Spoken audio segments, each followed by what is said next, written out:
Hi, everybody. This is Gad Saad. I'm very much looking forward to bringing you this chat that I had earlier this morning with Yaron Brook. Truly all-encompassing chat.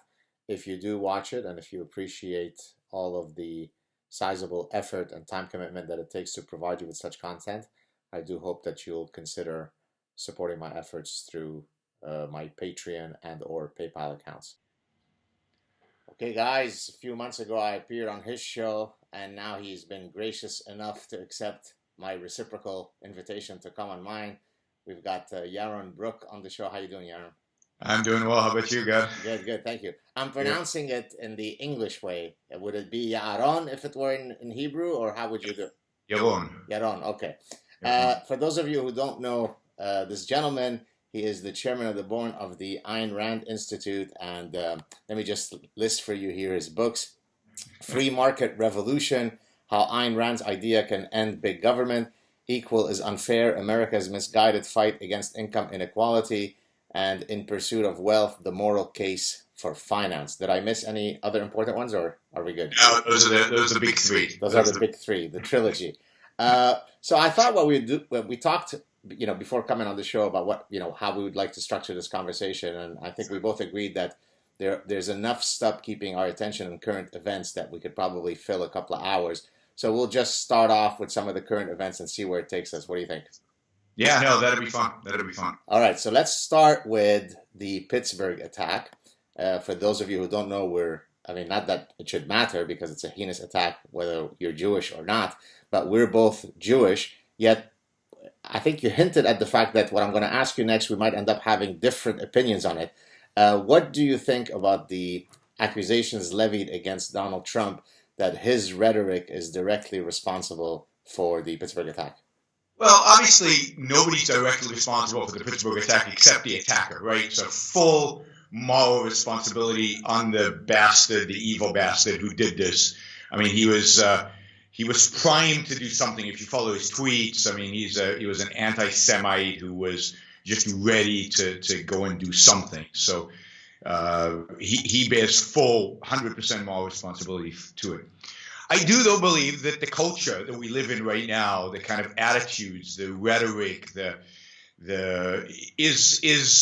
encourages these people to come out of the woodwork. It encourages them to be bolder than they otherwise would be. And it increases their anger and frustration, the tribalism that exists today in America politically. And I blame Donald Trump partially for that. And I blame, of course, the left. I think the left is their primary responsibility, primarily because I don't think we'd have a Donald Trump if not for the left. I think Donald Trump is kind of a backlash to identity politics and the vulgarity and the violence of the left. And many Americans going, enough is enough. We're gonna have our own same type on the right.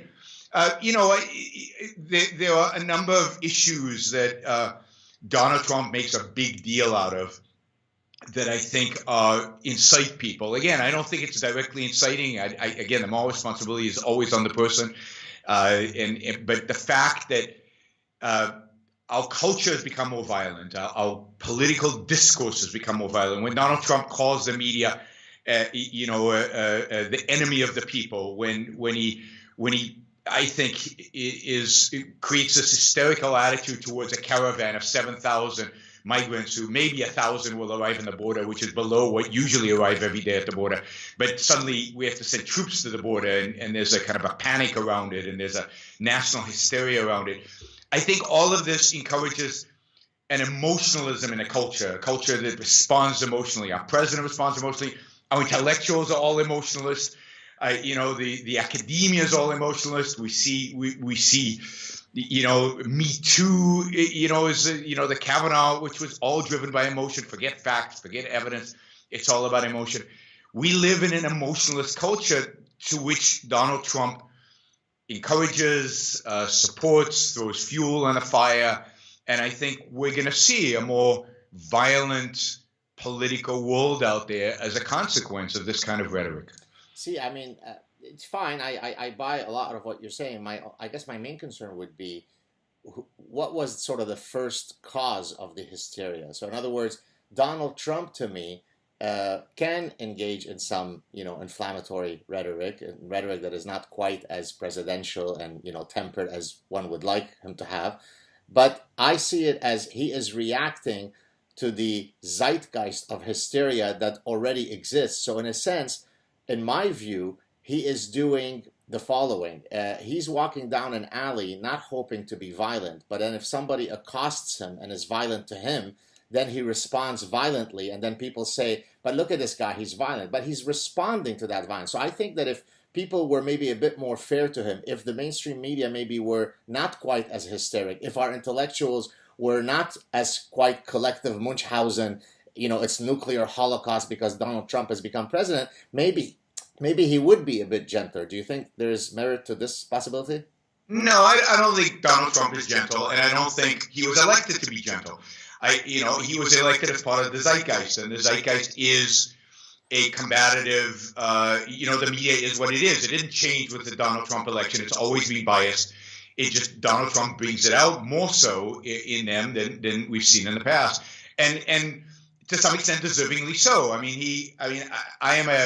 I do not like anything about Donald Trump. I mean, he's coarse. He's not thoughtful. He's not rational. He's a complete and utter pragmatist. He's short term, and he should be criticized. And the media goes overboard. I agree, but it goes overboard by about the same proportion, given the character of Donald Trump, that it has in the past. And I generally think, people exaggerate the role of the media today. I mean, if you think about the media, the power of the networks, the power of Fox and CNN and so on, is so much less than the power of the three network was when Ronald Reagan was elected, right? When Ronald Reagan was elected, they all hated his guts. They made fun of him constantly. Saturday night would not stop making fun of Ronald Reagan.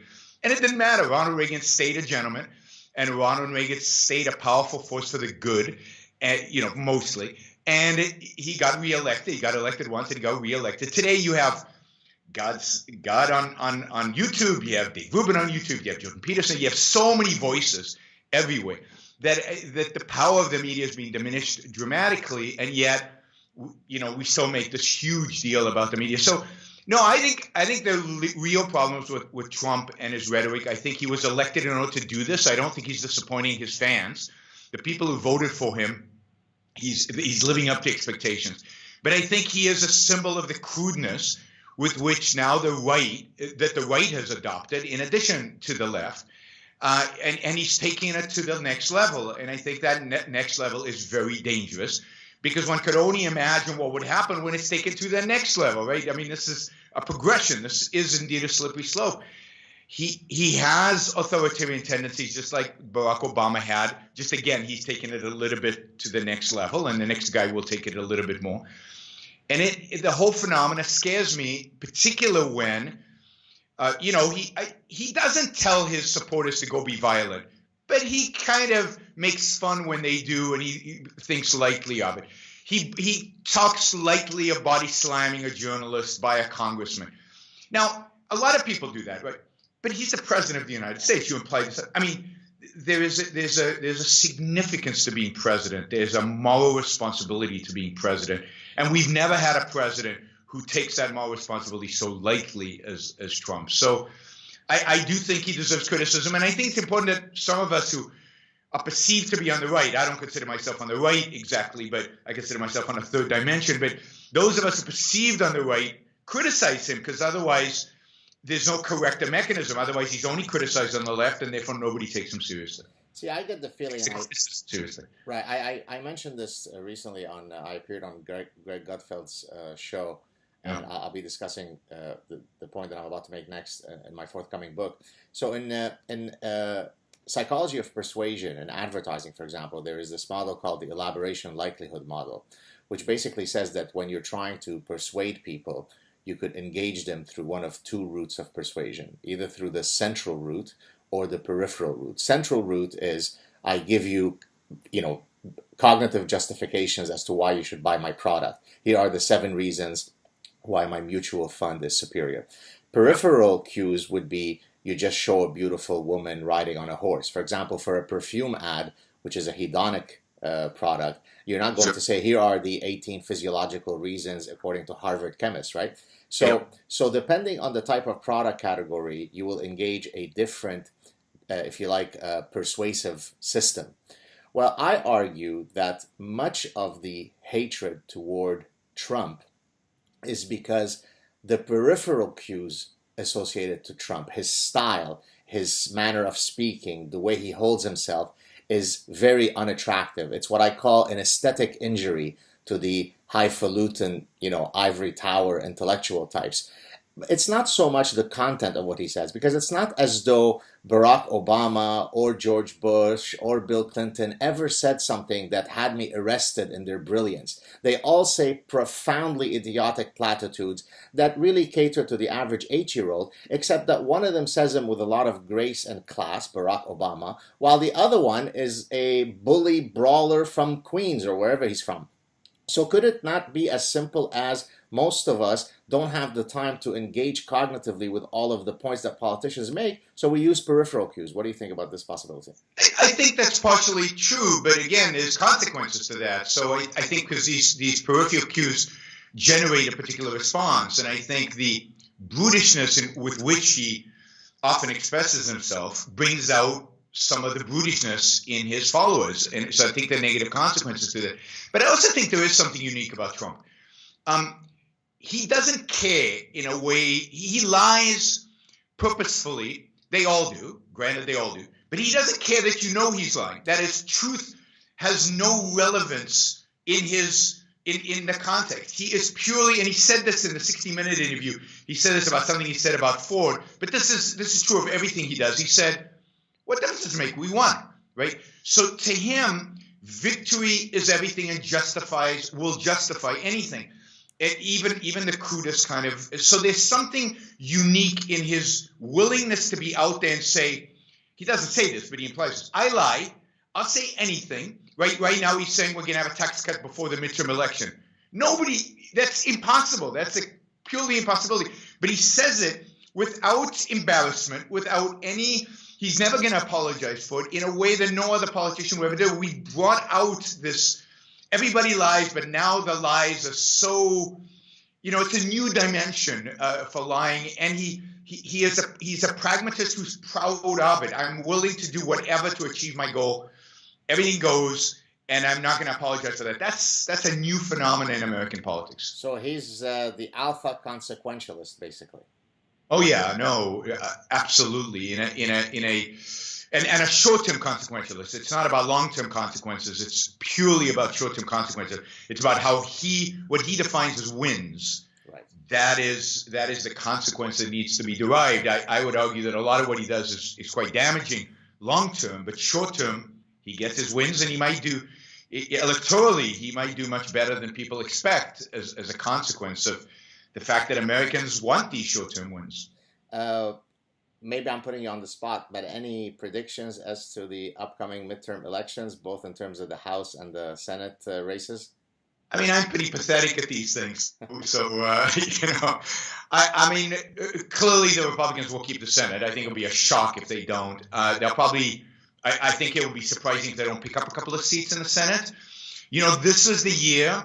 In a normal year, you would think they could come close to 60 because all the contested races are in Democratic defended seats in states Trump won. So they really, anything less than something like 58, 56 is a bad year in the Senate for Republicans. They're never going to have a year like this again. So they could have come close to 60. So that's. In the House, I have to go with the odds, and the odds are that the Democrats will win the House. But I think it'll be by a small margin. So I don't think it'll be a massive. Now, granted, the last week or so has not been good for Republicans. I think the bomb thing and the Pittsburgh thing have just reduced the energy around Republicans going out, whereas the caravan really fed. Him talking about transgender stuff really fed the Republicans going out there. So, these things are so hard to call. But I think that I am pretty sure the Democrats will take the House, but by a smaller margin than the Democrats expect.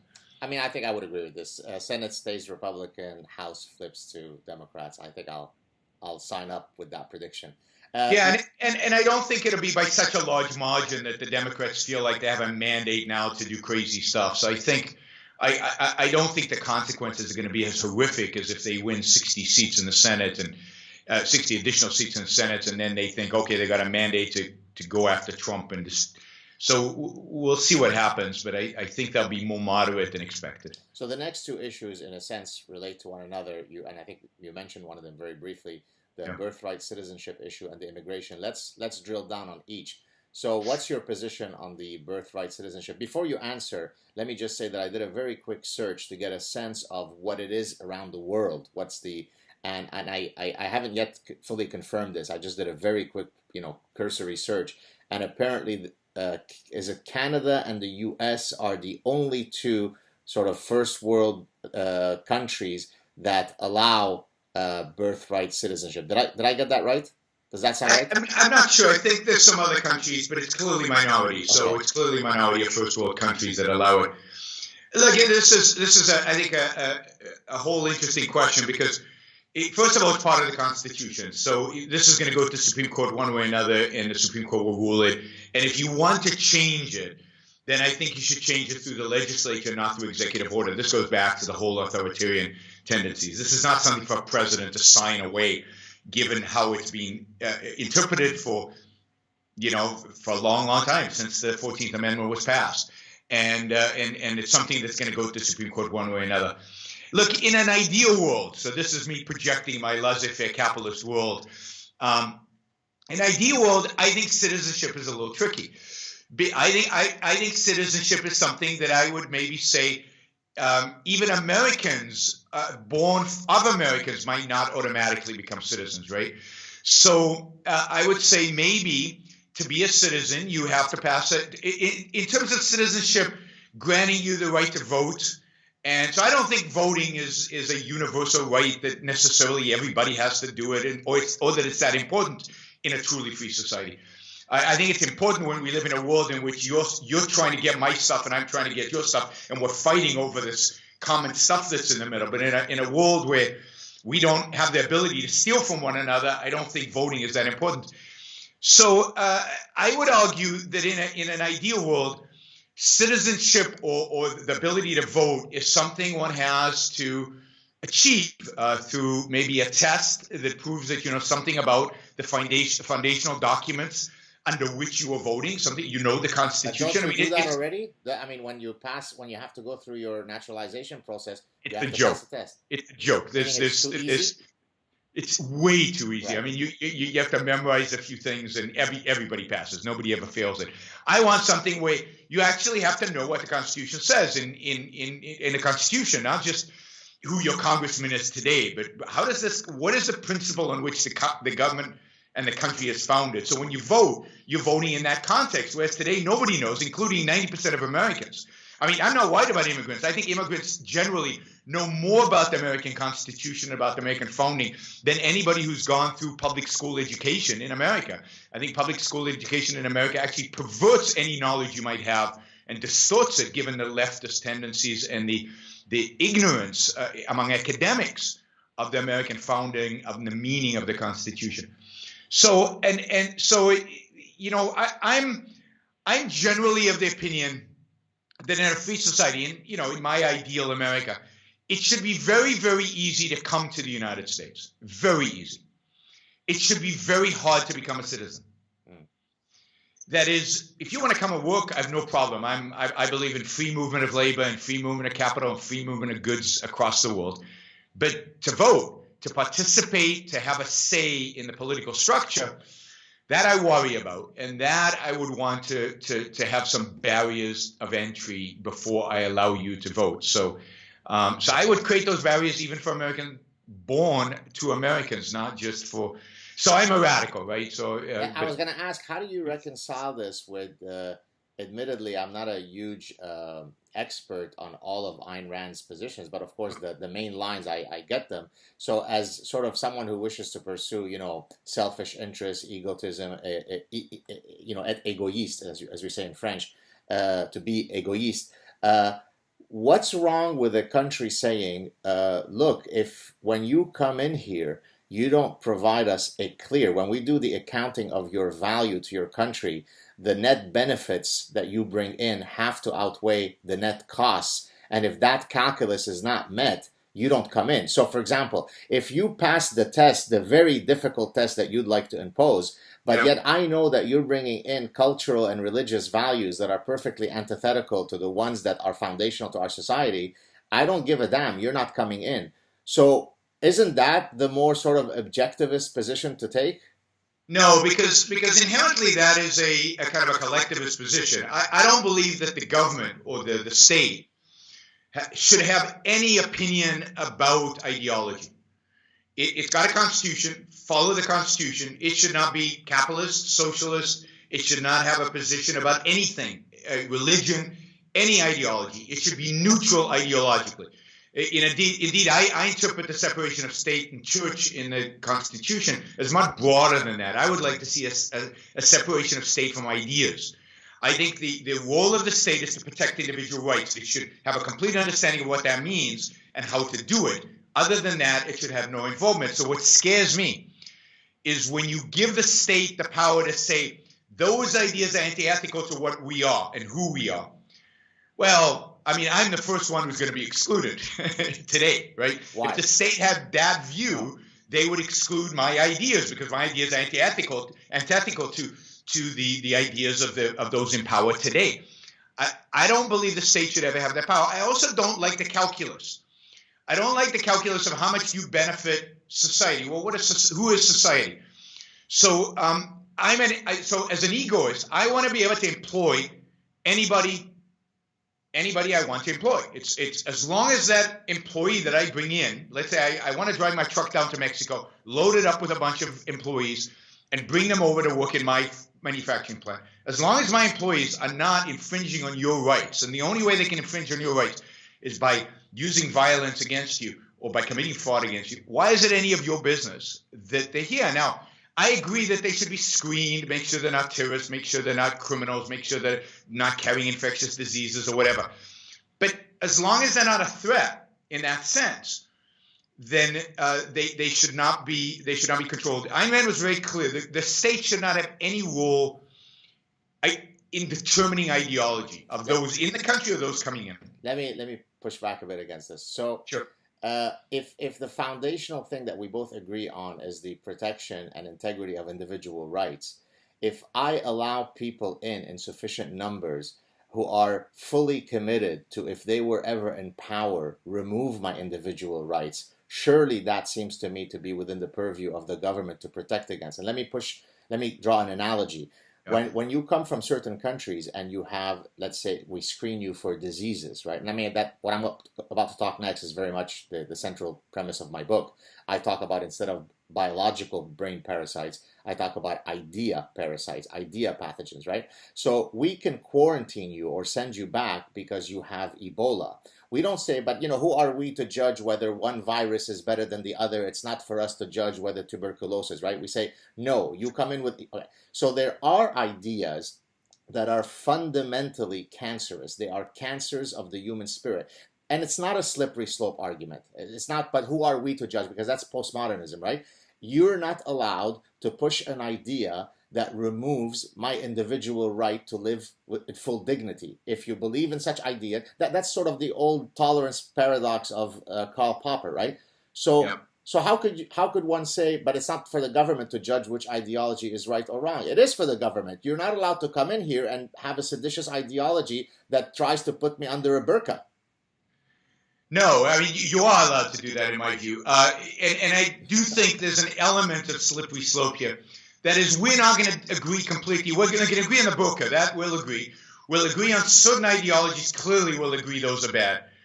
But I would argue that most university professors, probably 90% of them today, hold ideologies that are clearly enemies of freedom, enemies of dignity, enemies of individual rights.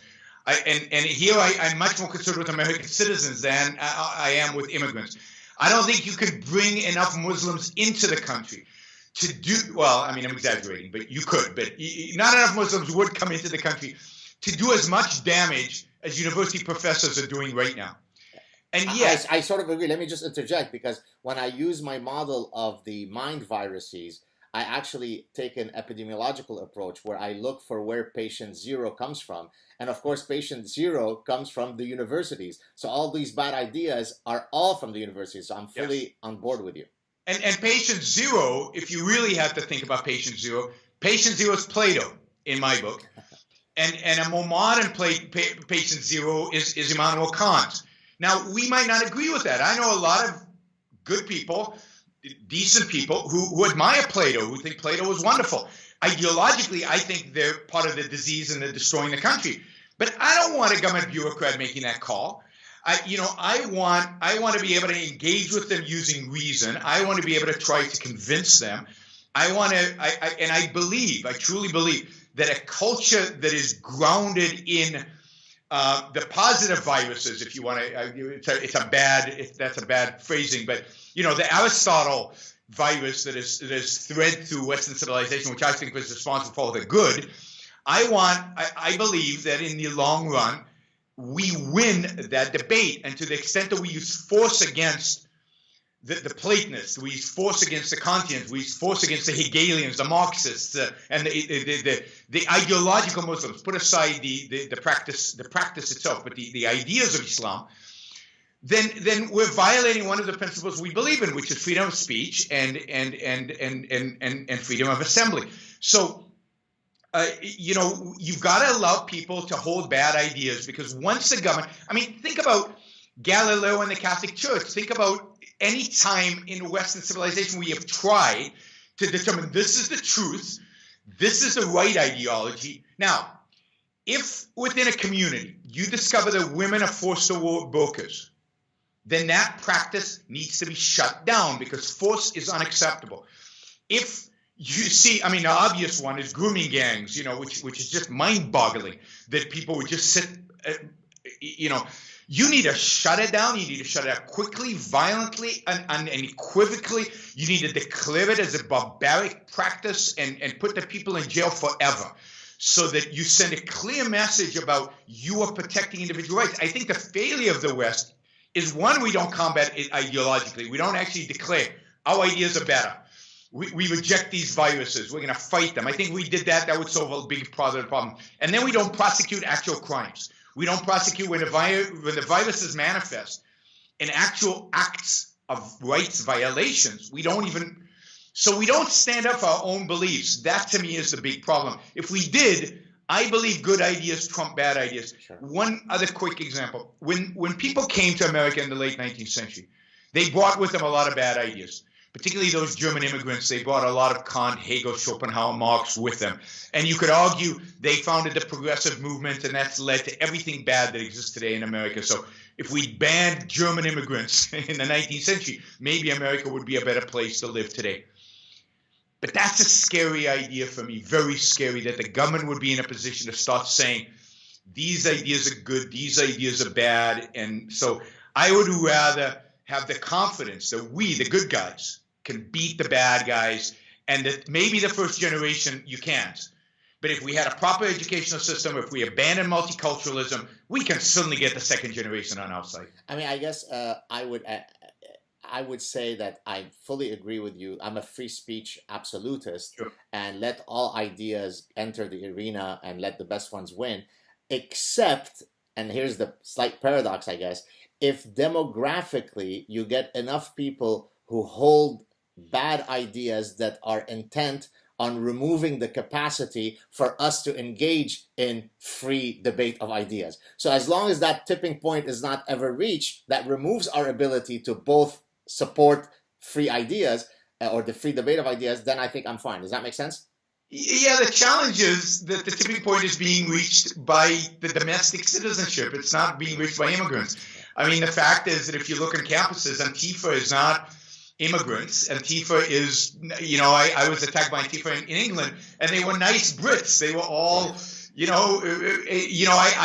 I once spoke at Exeter University in England, and all these kids showed up with these T-shirts with Nazi symbols in Israel, or Nazis.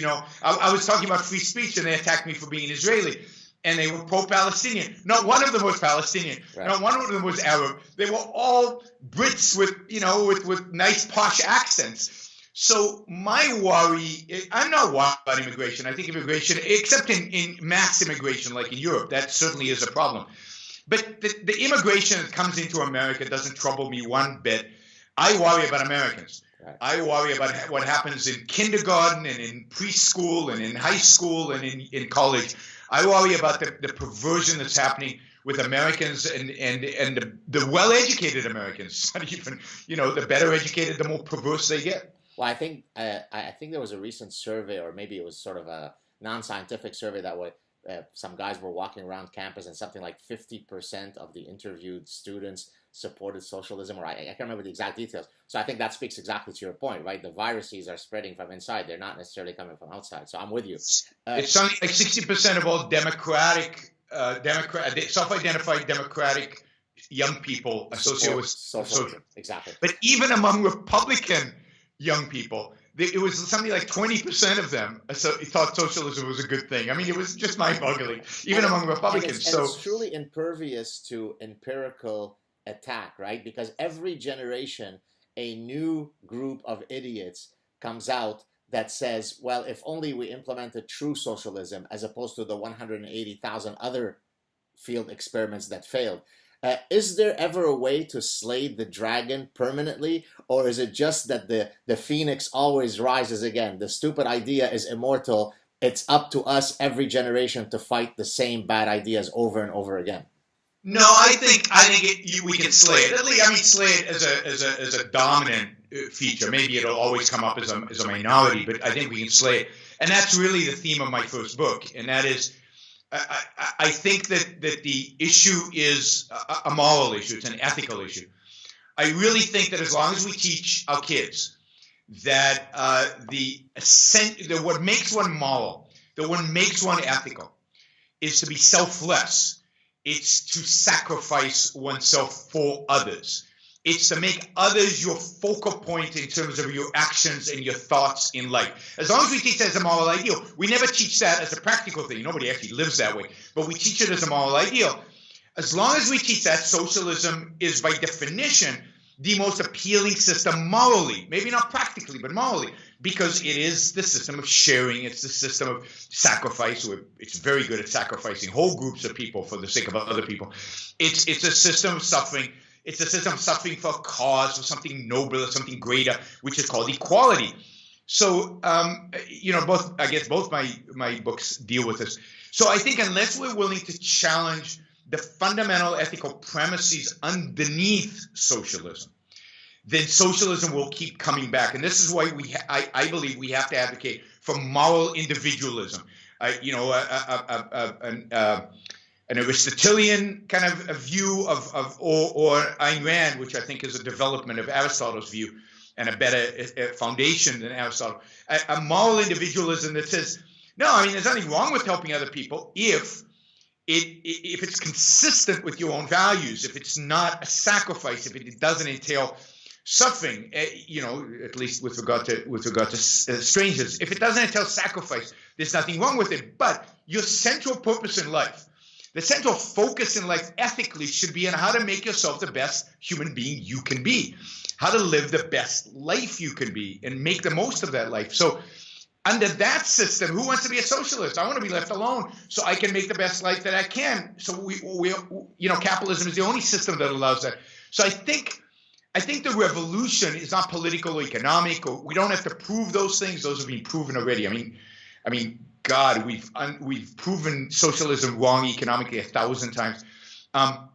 It's moral, and unless we engage in a moral battle, if you will, we're not going to win this. The best one-liner dismantling of socialism/communism that I've ever read was from E.O. Wilson, the evolutionary biologist, who was an entomologist who studies social ants.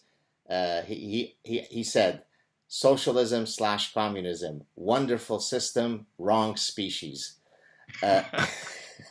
Yeah, it's good for ants. That's absolutely right. Once you have free will and reason, once you can think for yourself. Whoa, don't say free will. You're going to trigger Sam Harris. Don't do it.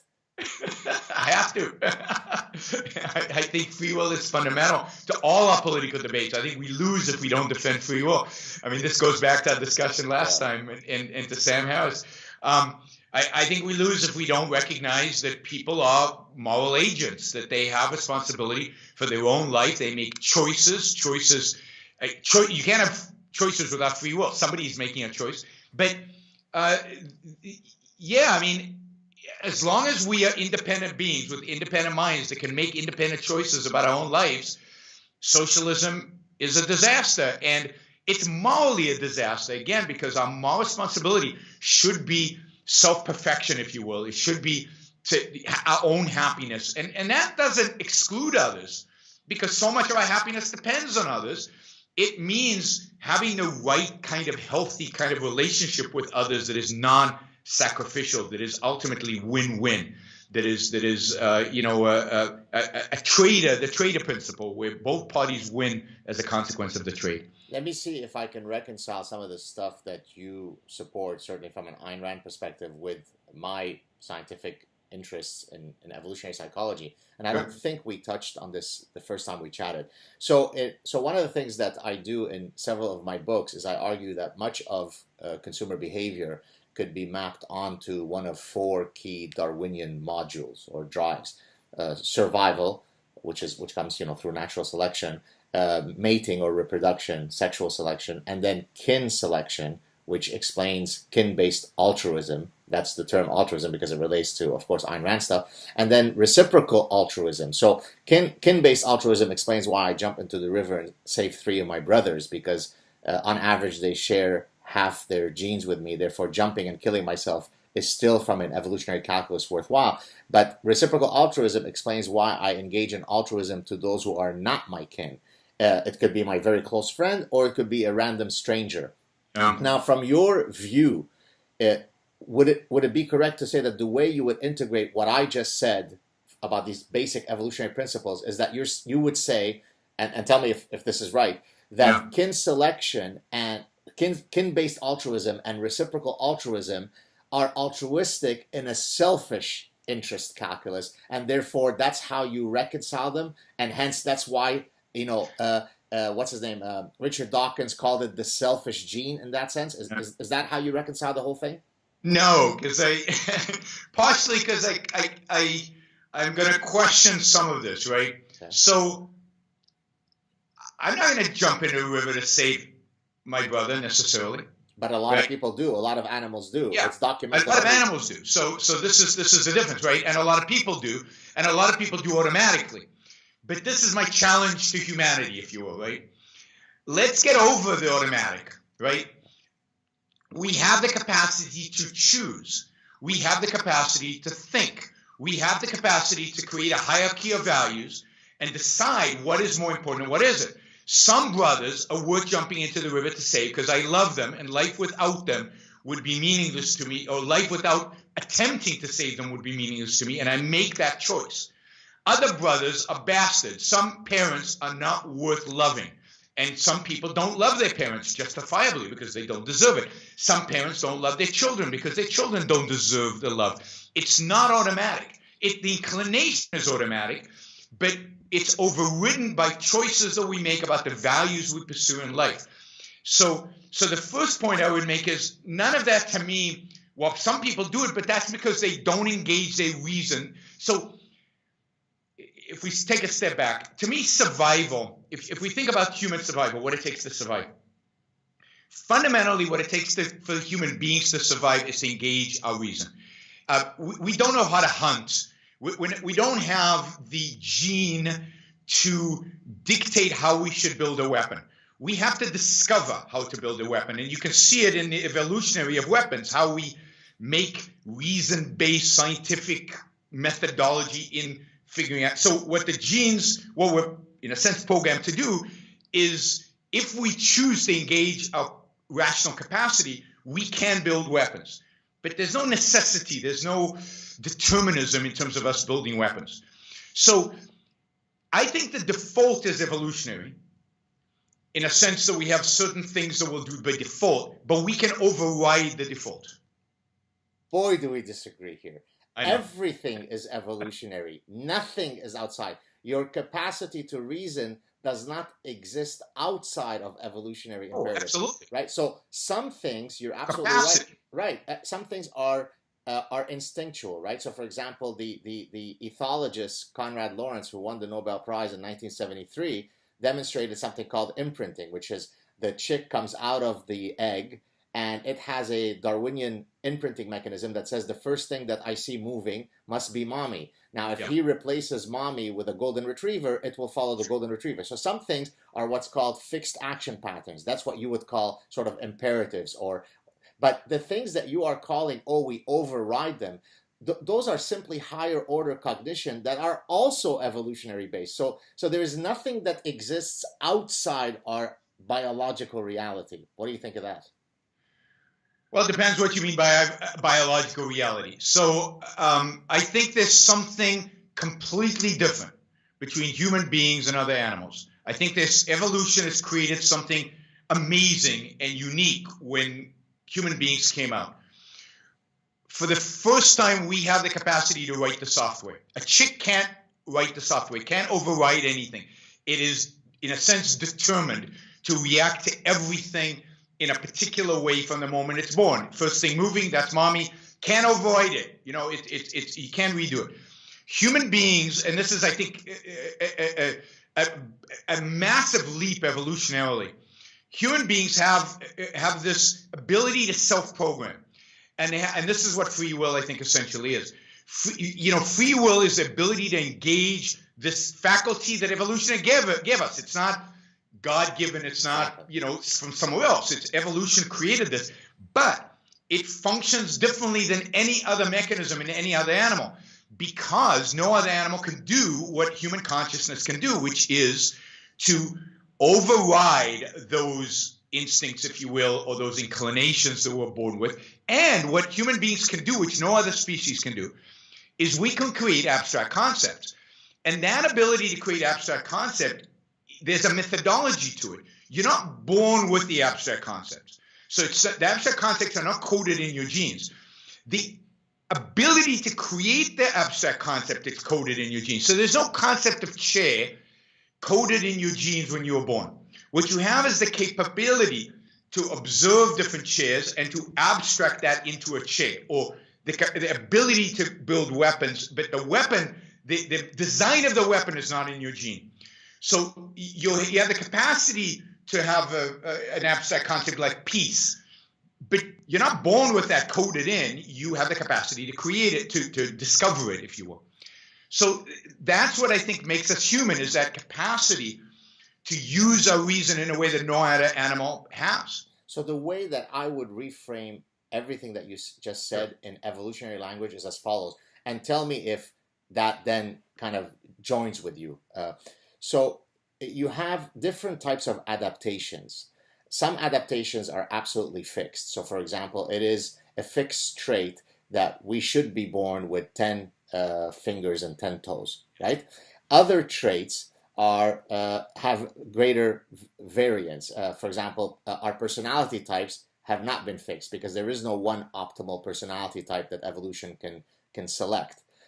Other types of adaptations are contingent-based adaptations, meaning in ecosystem A, release Darwinian mechanism X. In ecosystem B, release Darwinian module Y.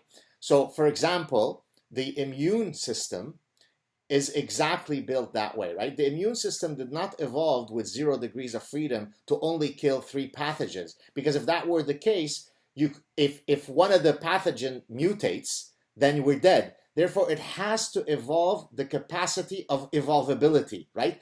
Behavioral plasticity is part of the human condition. So that which you're calling, ability to reason and build, I would say those are just facultative adaptations that have to be so because they have to allow for us to adapt to different environments. Does that fit with what you're saying? Yes. Well, no, it doesn't really. Okay.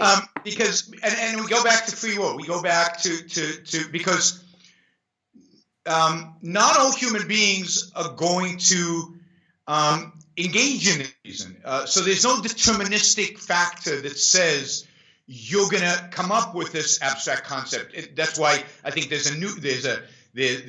original thinkers and 90% of people are followers, and they don't ever engage in that spark, in that ability to really engage with reality fully.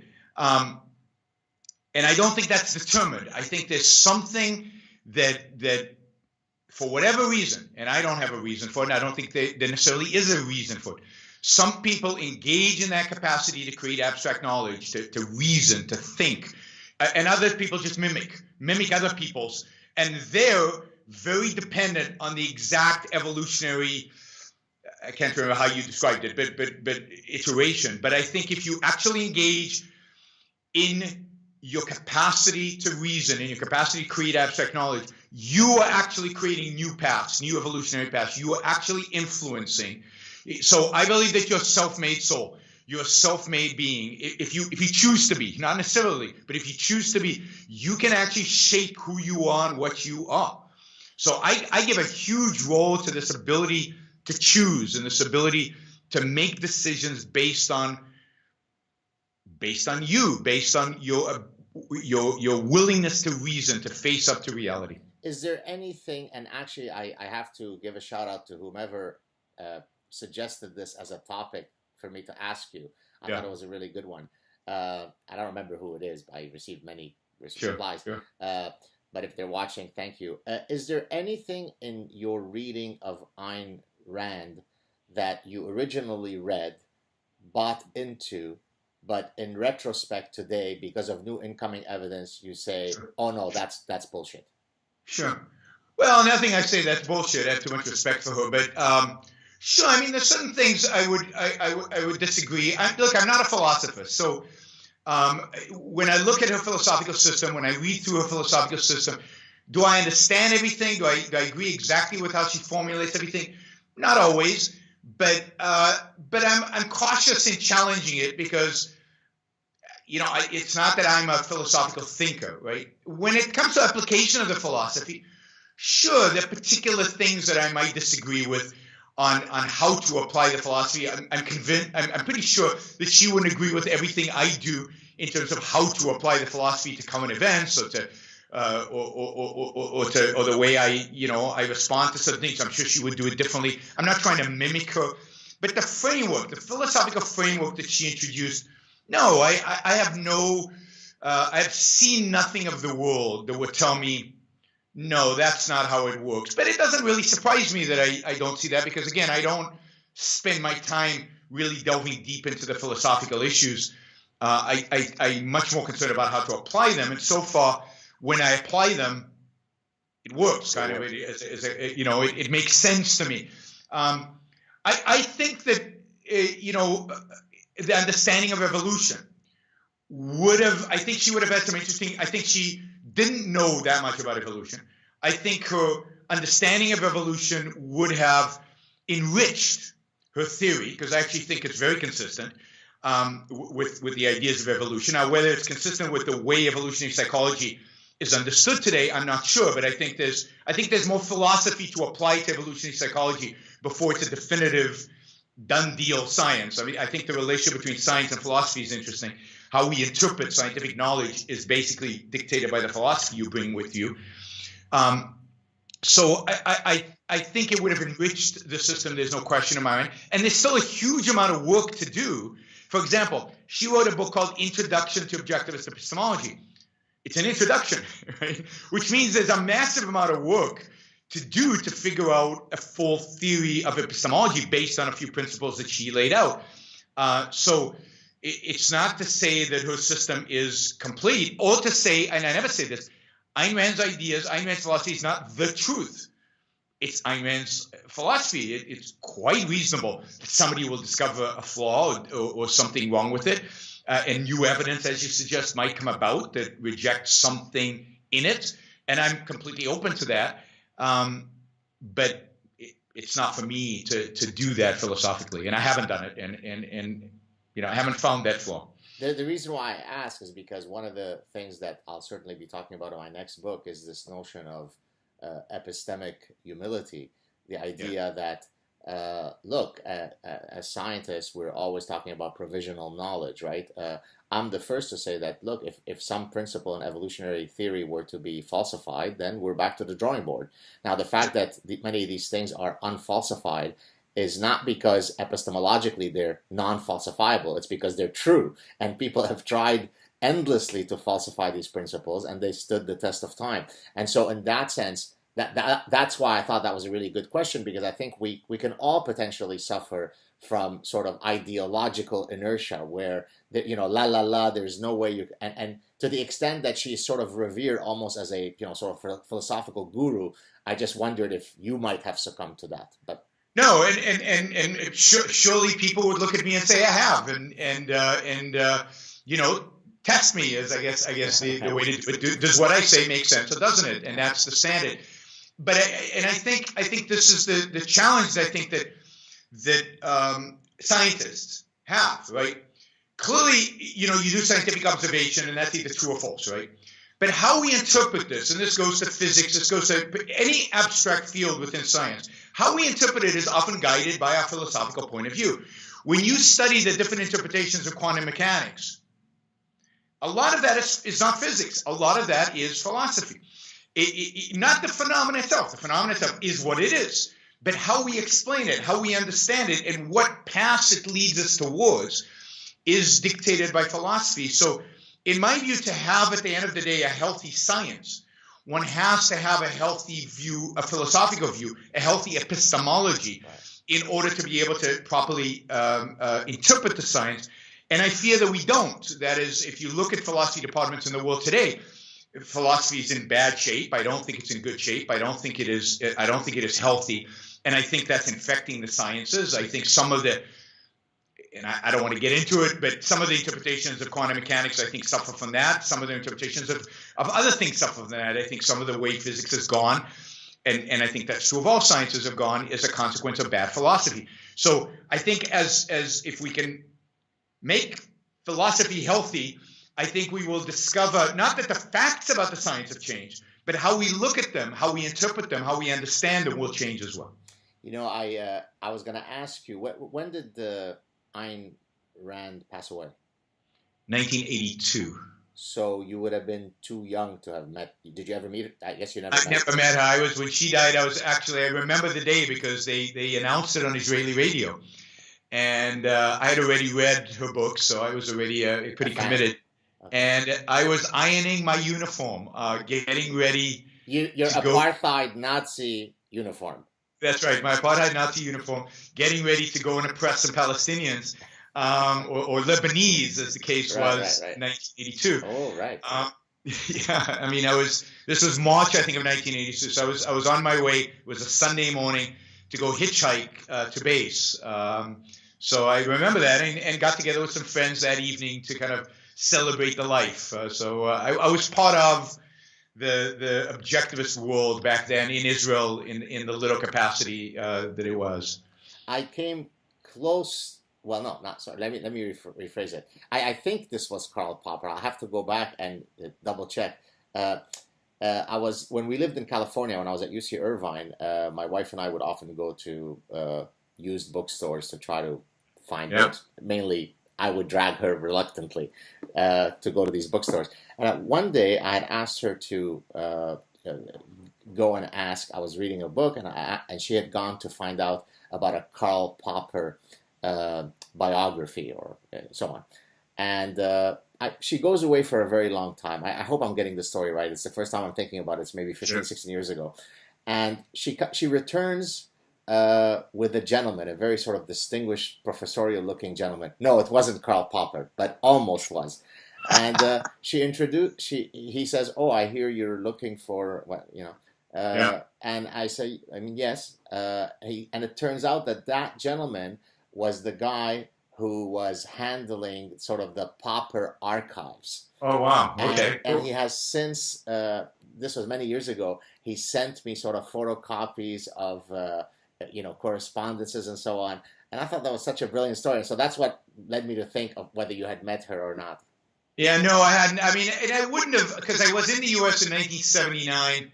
And, it never occurred to me to go and meet her because I was a young pipsqueak. I was nothing and nobody. Why would she want to meet me? So it never crossed my mind. Now, I didn't realize at that point there was a movement, there was a publication. I mean, there was no, people don't have this context. Right? There was no internet. I was in Israel. Finding a book was hard. Yeah. There was no connection in the sense that there is today. I mean, it's so beautiful that we have this connectivity on a global scale today. It's such a beautiful thing. So there was no, for some reason it never crossed my mind to look up, was she giving a talk? Maybe I could go see her. I just did my thing, and then today I regret it. I wish I'd be more arrogant and more confident in going to see her, but so be it. I mean, speaking of connectedness, I mean, every day I wake up with the excitement of a young child, because when you talk about the small world, right? We're all connected unless it's a closed society by 6 degrees or less. I mean, that's even more so today. I mean, I've literally connected with people. I mean, your Ayn Rand is and I'll explain who it is my Russell Tompkins Jr., who is the lead singer of a group called the Stylistics, who was one of the top Philly soul groups of the 1970s, where we've become friends. This is a guy who sang in my ear when I was 7 and 8 years old in Lebanon. He's come on my show. I went and hung out with him in Philadelphia.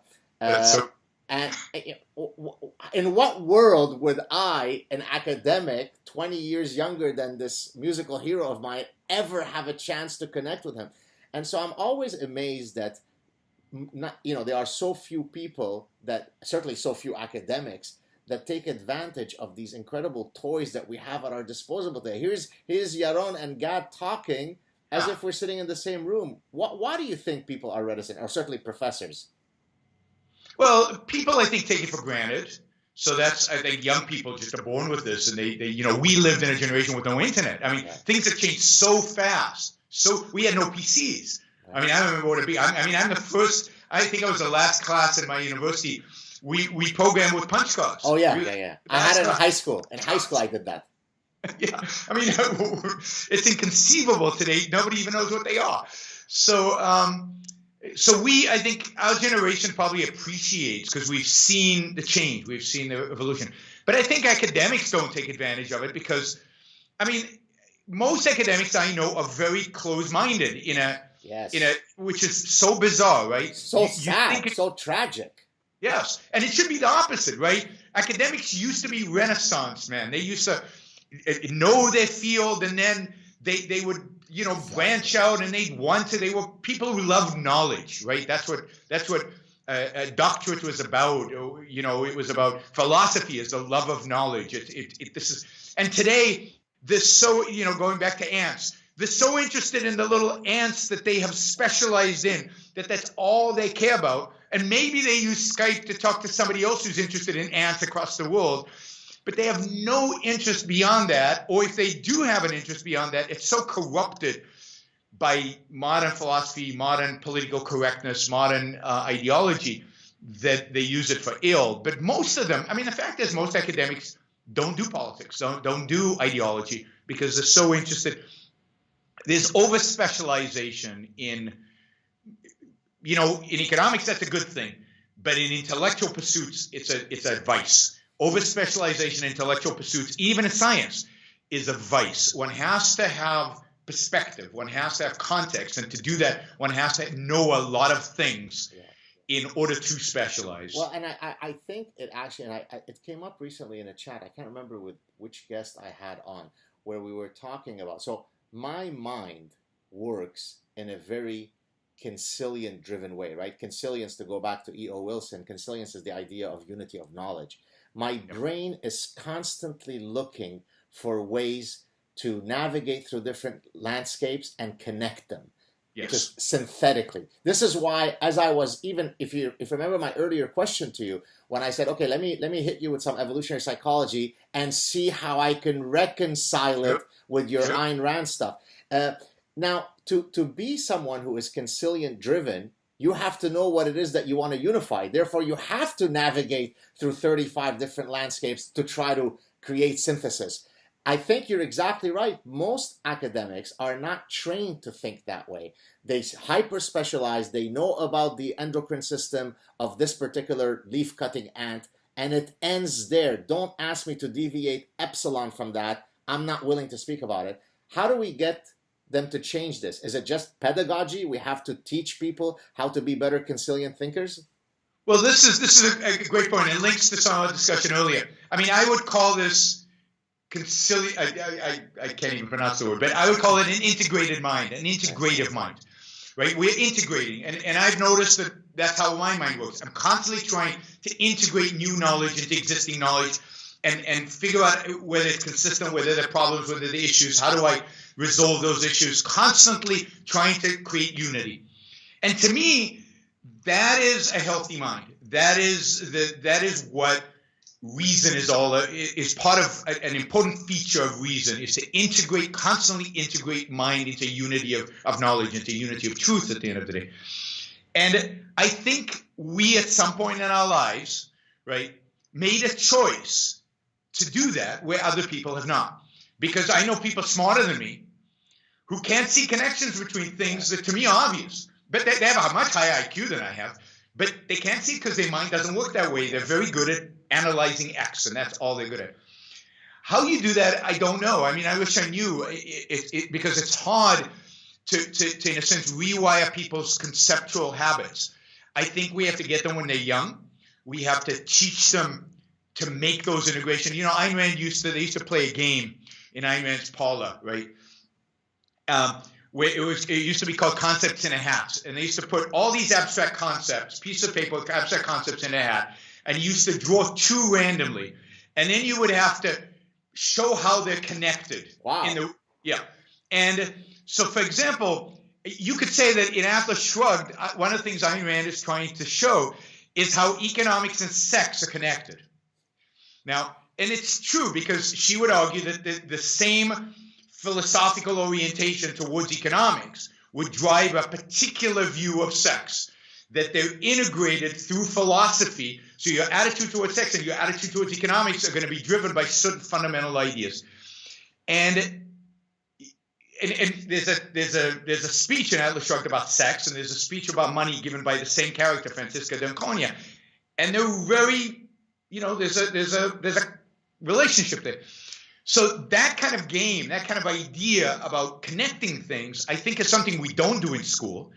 We teach subjects as completely separate, unrelated. We need to teach kids to think conceptually and to integrate across their knowledge. And I think there's a real, downstream benefit to teaching people how to think synthetically, because some of the most important scientific problems simply cannot be solved by one discipline. So most of the great scientific breakthroughs have really come at the intersection of interdisciplinarity. So it's not just that, philosophically or epistemologically, it's nice for people to think synthetically. It's that good science fundamentally requires that. Now, you could still do stuff in your little silo, but it's inconsequential science. Big stuff, mapping the human genome, could not have been done if you had one group of experts.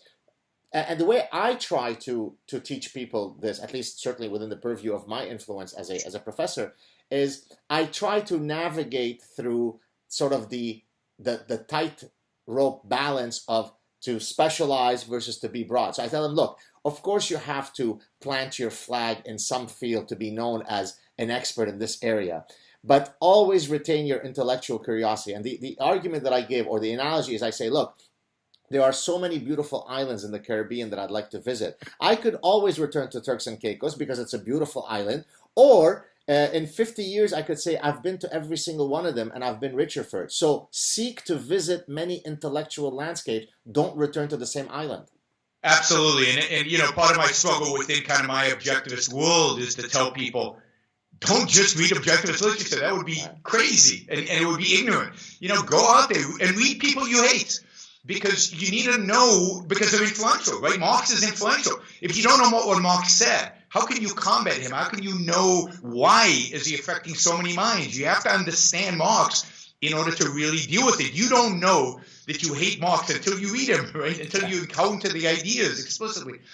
So it really is important for people to broaden their scope, broaden their mind into other fields as well. And it's not just about science. I mean, you're obviously in science, so it's important in your field, but you get, I think if we get better thinkers in the world, then ideologically we'd be better, politically we'd be better, in every realm of our lives we'd be better. And I think just spiritually we'd be better. I mean, I like lots of different types of music. I listen to a lot of different types. Some I hate, but I've heard enough to know I don't like that, and I don't want it. I'm not just fixated on one thing and do one thing. I love to go to museums. I love to, go through and see the different eras, and because I want to experience different things and see what I like and what I don't like. And until I encounter it, it's hard to in advance decide these things. You have to actually study it. Do you regret, since we're talking about the state of academia, do you ever today regret that you left academia, or is every day a confirmation that you made the right choice? No, I don't regret it. I mean, I've had so much fun doing what I'm doing that I don't. I mean, not that I hated academia. I enjoyed academia, but I do remember. I remember sitting with my colleague. We were hired at the same time, and did our research together, and we became really good friends and business partners ultimately. Sitting one day, watching all the students who keep getting younger every year. It's terrible. And watching them and saying, can you imagine sitting here in 30 years teaching the same thing to the same students? I've never, even then, even my first few years, it was hard for me to imagine myself being an academic in the long run. Again, not that I didn't like it. I enjoyed it. Particularly, I love teaching. Teaching is my passion.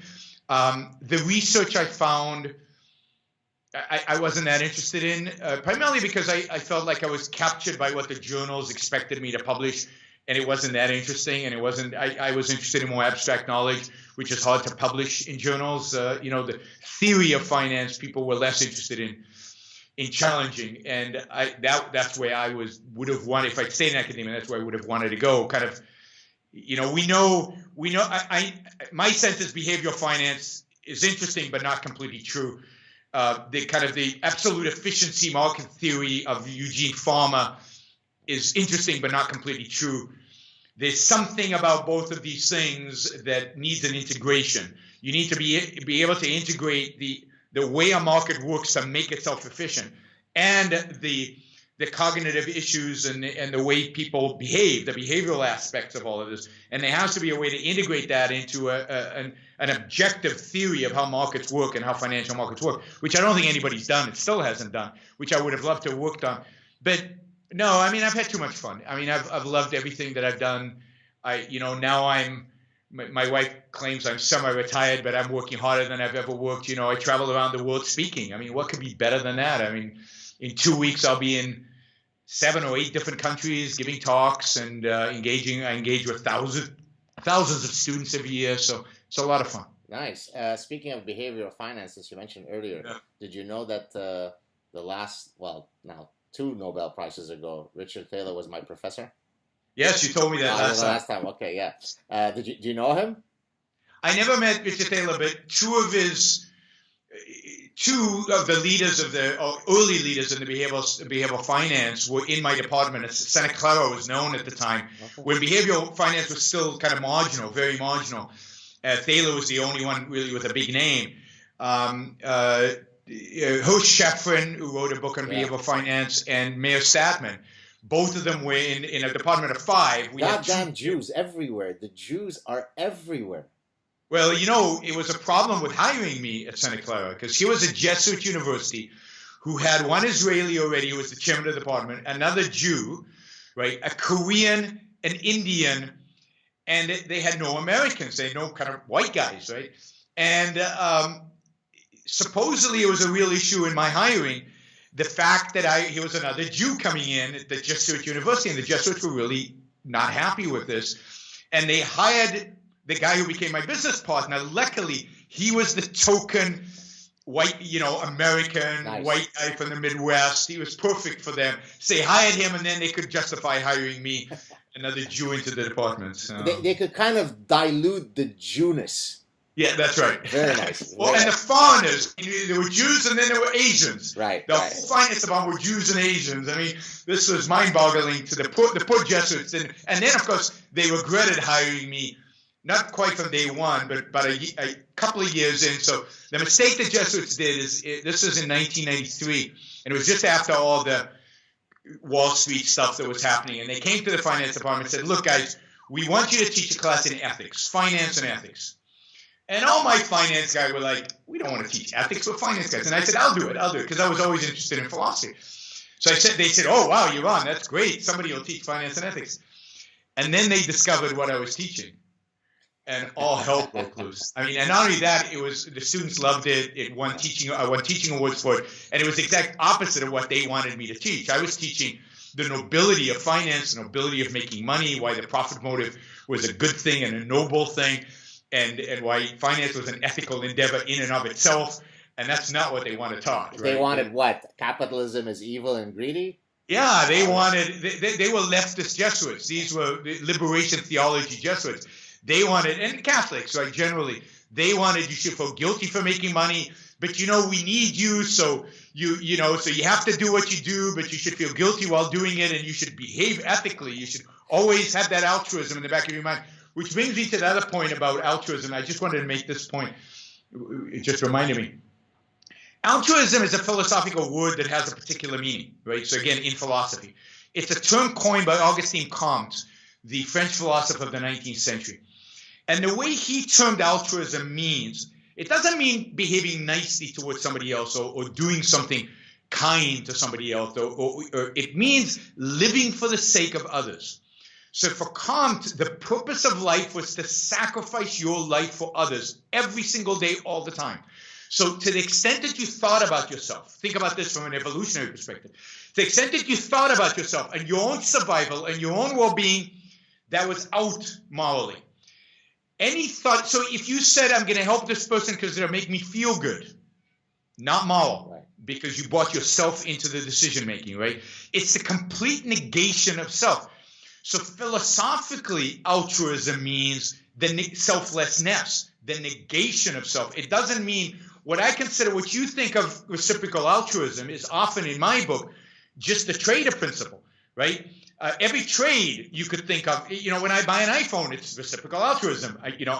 I'm giving something to Apple and I'm getting something from it. Right? Sorry, the exchange is happening immediately. Whereas in reciprocal altruism, I jump into a river today hoping that in the future, if I'm going to drown, you will reciprocate in kind. So it's a bit different.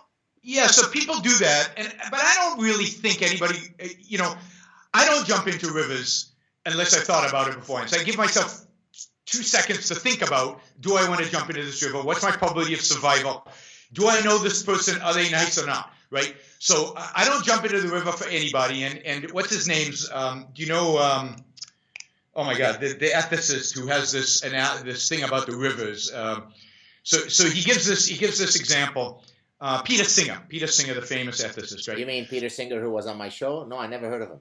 Probably Peter Singer, who was on your show. Everybody's been on your show. So Peter Singer has this thing about you're walking down along a river and there's a kid drowning in the river and you're wearing an expensive suit. And it doesn't cost you anything. You can go in, the suit will be ruined. You're not risking your life. Do you go in and save the kid? And everybody would go, well, of course. And his response is, well, there's a kid drowning in a river every single day. And all it would cost you is a couple of $100 to save him by sending him to Africa. Now, that's a logical twist there, right? If there was a river where if I walked by every day there was a kid drowning, first of all, I wouldn't wear the expensive suit every day. And secondly, at some point, I would take a different route home. My purpose in life is not to save kids in drowning rivers. I feel no guilt for sending $0 to Africa. I think by changing the ideology, I would probably save more kids in Africa than anything else. But it doesn't inflict any guilt, the fact that I know with certainty that some kid is dying. I could send money and save him, and yet I choose not to. I feel no guilt about that. My focus in my life is on me. I'm willing to save a kid in a river if it's an emergency, if it's a once in a while, if it happens. But if it becomes a regular habit, I ain't doing it. So my whole approach to helping other people is not they'll help me back. if I do help them. My approach to helping other people is, other people are value to me. I benefit from the existence of other people in all kinds of ways, not because they'll save me in a river, but because they produce stuff that I benefit from. One of them might be the next Einstein who creates something that is going to change the world. But just by the fact that they're basically good people, I am better off for other people's existence. I love plants. You have pets. I don't, but you have animals you love. Human beings are even better than animals, right? So in a sense, I love human beings, right? Now, if I know that you're bad, I don't love you. But if I don't know anything about you, I'll give you a huge benefit of the doubt. And that's why I would save somebody. It's because of that benefit of the doubt, the assumption that you're a good person, and I will benefit from you, not by you saving me, but by the very fact that you exist, produce, create, and do the things that you do in your life. So do you think, since you mentioned Peter Singer, do you think that his recent participation in a movement called effective altruism, are you familiar with that idea? I am. Do you think that is something that you could get more behind because it seems to be a bit better targeted in its intentions versus sort of the random let's help some child somewhere in Africa, or not? Are both things that So there's no question. I think that it's an improvement, and I think that Peter Singer is a clever altruist. I mean, he's brilliant, and he's very smart, and effective altruism is a nice innovation. Because Peter Singer views it as a moral duty, and I don't, and that's a huge difference. I view Peter as the enemy. I mean, literally, philosophically, and this goes back to your viruses and bad ideologies. I mean, if I could exclude Peter Singer would be on the list of people I would not want to get citizenship, right? So I don't want him voting. I don't want him teaching my kids. I don't want him anywhere near a podium. But I believe in free speech, so of course I'm going to let him do it. So I think the whole Peter is all about, and it takes seriously, and I respect him for taking it seriously, all about this idea of the purpose of life is to serve others, and we're going to make it efficient to serve others. I don't want serving others to be efficient. I want people to focus on their own well-being. And if part of that well-being is to help others, and I think in many cases it is, but not always, then go for it. Then do it as effectively and rationally and the best that you can. But make sure first and foremost that it's consistent with what it means for you to be a good human being. And of course, I believe, at different stages of life, you should be more or less charitable. I think it's ridiculous if you're young to be charitable. You're way too busy. There's way too much things for you to do, for you to engage in charity. As you get older, as you have some excess cash, and you have a little bit of time then maybe, that becomes a bigger focus in life. But certainly when you're young, I don't believe you should even think about charity before the age of 50. Or community service or any of these things. Right? Nice. Looking at my list, there's probably still another half of the things that I wanted to talk to you about have not been covered, which simply means there's good news. We're going to have to hold a third conversation soon. Horrible. Anything that you would like to use this platform to promote that people might not otherwise be familiar with? Well, I have a YouTube channel like all of us do, and we encourage people to check it out. And those of you who find some of these ideas interesting, AynRand.org or YaronBrookShow.com, I think that's the URL. I mean, there's endless amounts of material if you want to go and investigate. There's a lot of interesting stuff. And of course, I think everybody should read Atlas Shrugged. Agree or disagree, I think it's kind of one of those required islands one has to visit. Very nice. Thank you for using the Gad analogy or metaphor. Thank you so much. It was so nice talking to you.